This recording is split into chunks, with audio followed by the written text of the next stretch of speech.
నమస్కారం.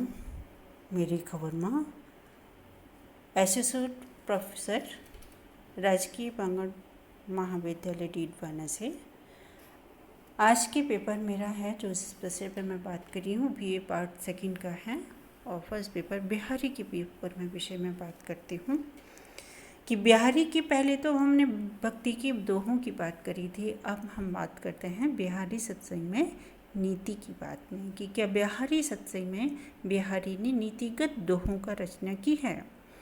इस पर हम आज विचार प्रकट करते हैं। यह प्रश्न है। नीति शब्द जिन अर्थों में प्रयुक्त होता है उन सभी के मूल में यह भाव निहित है कि जीवन यात्रा को संयम और सुखपूर्वक कैसे आगे बढ़ाया जाए। नीति का अर्थ ही है ले जाना या आगे बढ़ाना। सूक्ष्म दृष्टि से विचार करने पर स्पष्ट लक्षित होता है कि हमारे यहाँ धर्म को ही जीवन को आगे बढ़ाने वाले प्रेरक तत्व अथवा साधन के रूप में स्वीकार किया गया है।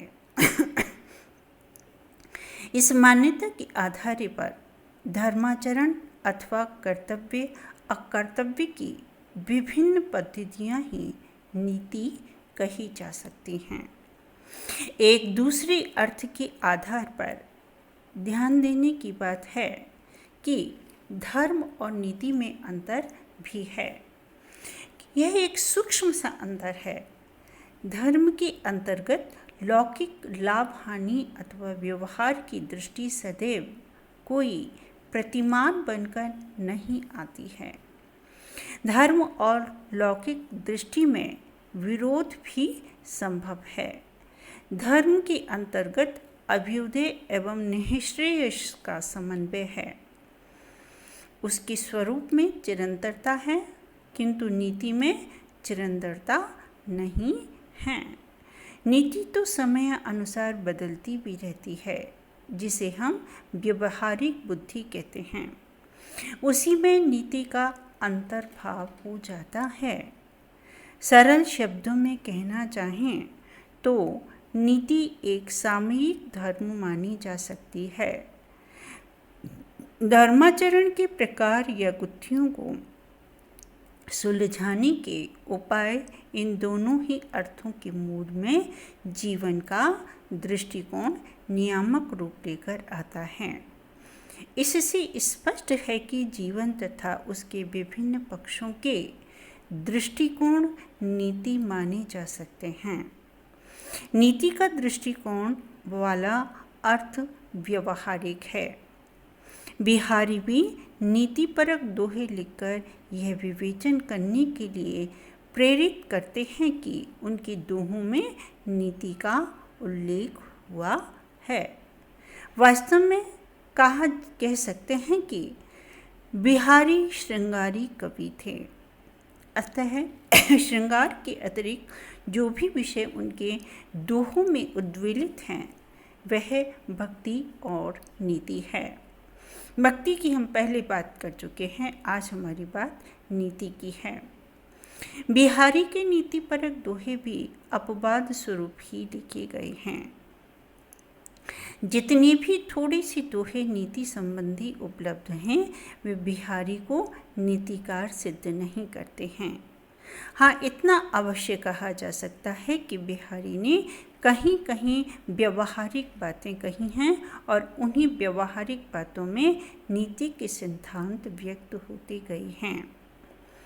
बिहारी की नीति संबंधी दोहों में मंगल विधान की कैसी व्यापक उदार एवं महान विचारधारा की अपेक्षा जीवन की सुख सुविधा के निमित्त आवश्यक व्यवहार पटुता की नीतियाँ एवं सामान्य जीवन के अनुभवों को ही प्रमुख स्थान प्राप्त हुआ है।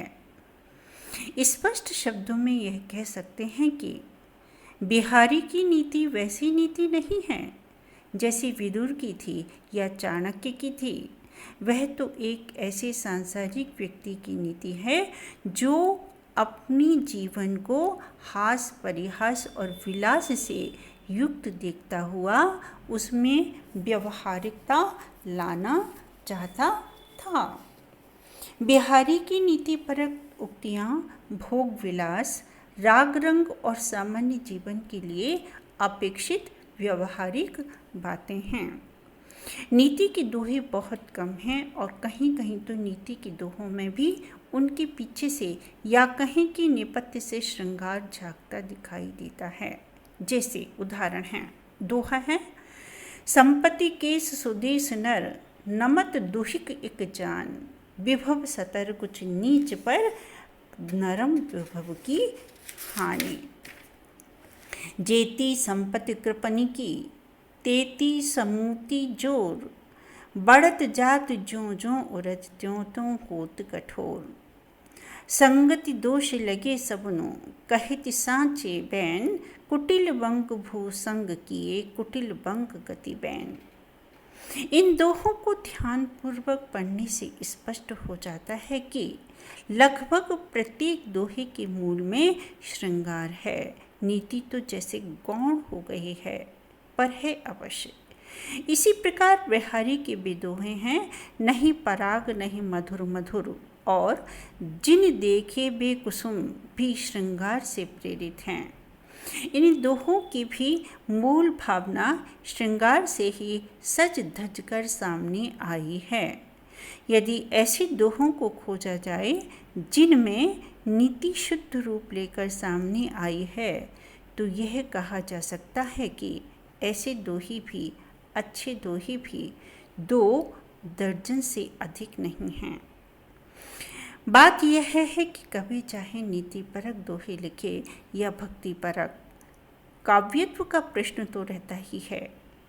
काव्य पहले काव्य है, भले ही उसका विषय भक्ति, नीति अथवा श्रृंगार कुछ भी हो। रीतिकाल में जो चेतना प्रमुख रूप से उभरी है, उसके बीच नीतिपरक दोहे ऐसे लगते हैं जैसे कोई व्यक्ति पूरी तरह रसमग्नता में जीता हुआ कभी कभार नीतिपरक या नैतिक सिद्धांतों को याद कर लेता हो। वैसे यह सत्य है कि बिहारी के नीतिपरक दोहों में युग जीवन स्पष्टतः व्यंजित हुआ है। नीति की बात कही ही तब गई है जब बिहारी ने अपने युग और परिवेश में व्याप्त चेतना को भली भांति समझ लिया था। यह स्थिति यह निष्कर्ष देती है कि बिहारी ने अपने जीवन से आंखें बंद नहीं की थीं। उन्होंने अपने परिवेश को खुली आंखों से देखा था और केवल कल्पना लोक में ही विचरण नहीं किया था। बिहारी में राजनीतिक पराधीनता एवं समाज तथा व्यक्ति के जीवन आदर्शों की पतनशीलता के प्रति सजग दृष्टि थी।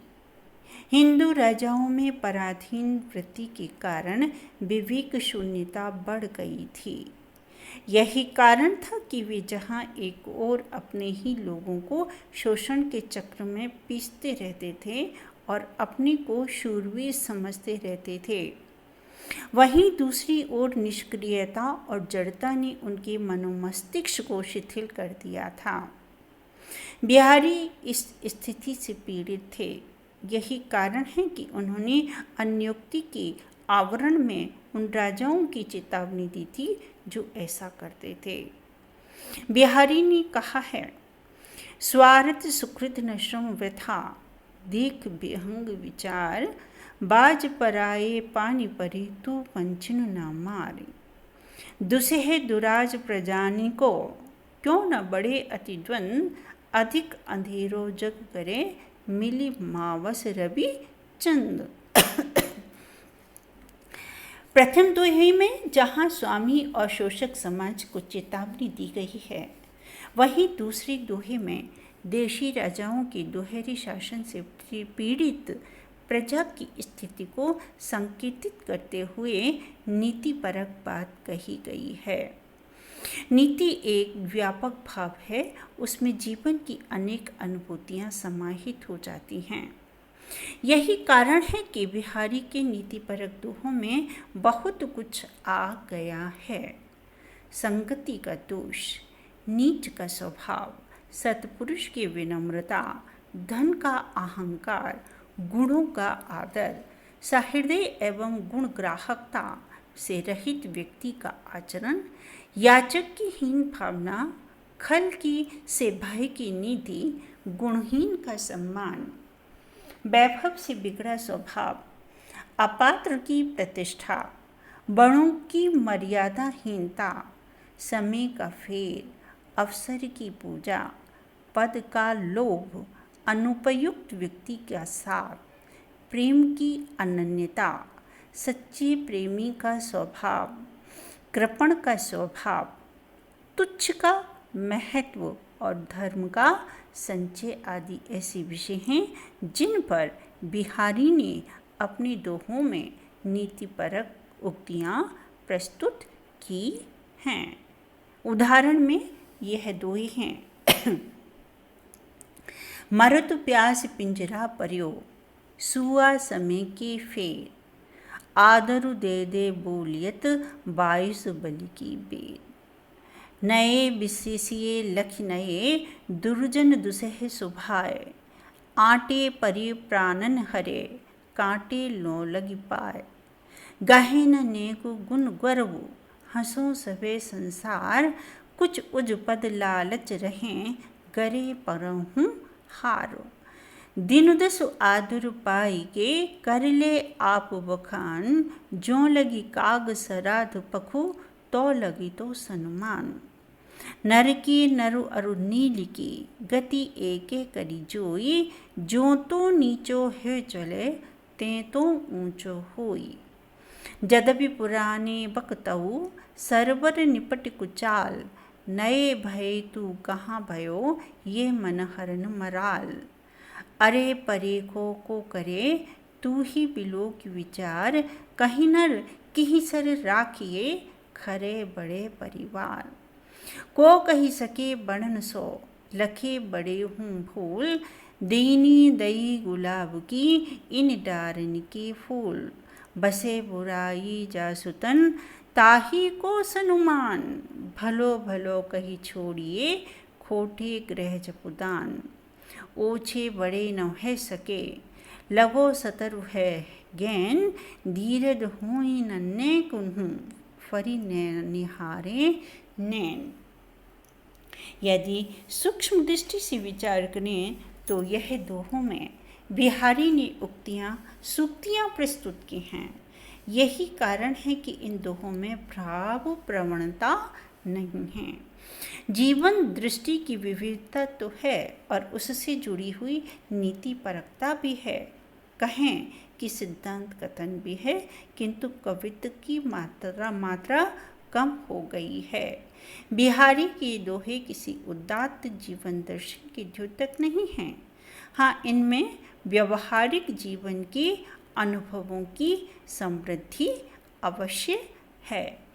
एक प्रकार से बिहारी के ये दोहे उनके व्यवहारिक ज्ञान को पुष्ट करते हैं और प्रमाणित करते हैं कि बिहारी श्रृंगारी कवि होते हुए भी व्यवहारिक ज्ञान से शून्य नहीं थे। जो विचार इन दोहों में व्यक्त हुए हैं वे विचार सहज ग्राह्य हैं, उनकी अपेक्षा नहीं की जा सकती। बिहारी सतसई में जो नीति परक दोहे आए हैं वे नीति की रमणीयता से सिक्त नहीं हैं। ऐसा लगता है जैसे बिहारी ने अपने व्यवहारिक ज्ञान के आधार पर कुछ ऐसी उक्तियाँ प्रस्तुत कर दी हैं जो उपयोगी हैं और उनकी उपेक्षा नहीं की जा सकती है। डॉक्टर भगवत स्वरूप मिश्र की यह टिप्पणी उपयुक्त लगती है, जिसमें कहा गया है कि धर्म या मंगल रूप नीति की रमणीयता को हृदय से साक्षात्कार कराने वाले रससिद्ध कवि विरले होते हैं। इसके लिए जीवन की दार्शनिक एवं आध्यात्मिक गहराई के साथ उसके अत्यंत उदात्त तथा विराट स्वरूप के हृदय से साक्षात्कार की आवश्यकता होती है। कवि को उस अनुभूति में, उस जीवन दर्शन में अपने अहम को तदाकार करना पड़ता है। यह तो उपनिषदों के ऋषियों वाल्मीकि, कालिदास, तुलसी, कबीर आदि महान आत्माओं के लिए ही संभव है। इसी कारण नीति क्षेत्र में इस स्तर के कवियों की विरलता है। बिहारी इस स्तर के कवि तो नहीं हैं। उनकी नीति संबंधी धारणाएं धर्म और मंगल के उस स्वरूप का साक्षात नहीं करा पाती हैं। बिहारी के नीतिपरक दोहों में कुछ विशिष्ट अलंकारों का प्रयोग किया गया है। कुछ अलंकार होते भी ऐसे हैं जो नीति कथनों में सहायक होते हैं। कहीं कहीं उपदेशात्मक शैली के प्रयोग से भी नीति कथन किए गए हैं।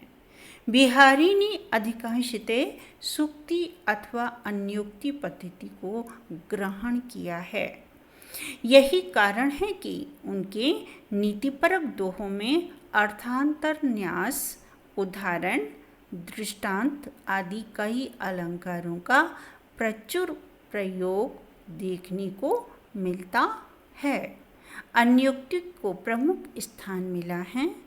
सामान्यतः यह माना भी जाता है कि अन्योक्ति नीति साहित्य का प्राण है। इस प्रकार के कुछ उदाहरण दृष्टव्य हैं जिनमें अलंकारों की सहायता से नीतिपरक बातें कही गई हैं। जैसे उदाहरण हैं, बड़े न होजे गुणन बिन बिरद बड़ाई पाए, कहत धतूरे सो कनक गहनो गड़ियो न जाए, नीच हिये हुलसी रहे गहे गेंद को पोत, ज्यों ज्यों माथे मारिए त्यों त्यों ऊंचो होत, चटक न छाणत घटत हूँ सज्जन नेह गंभीर, फीके परे न बरु घटे रंग्यो चोल रंग चीर, बड़ो बुराई जो तजे तो चित खरों सकार, जो निकलंक मयंक लखी गने लोग उत्पात।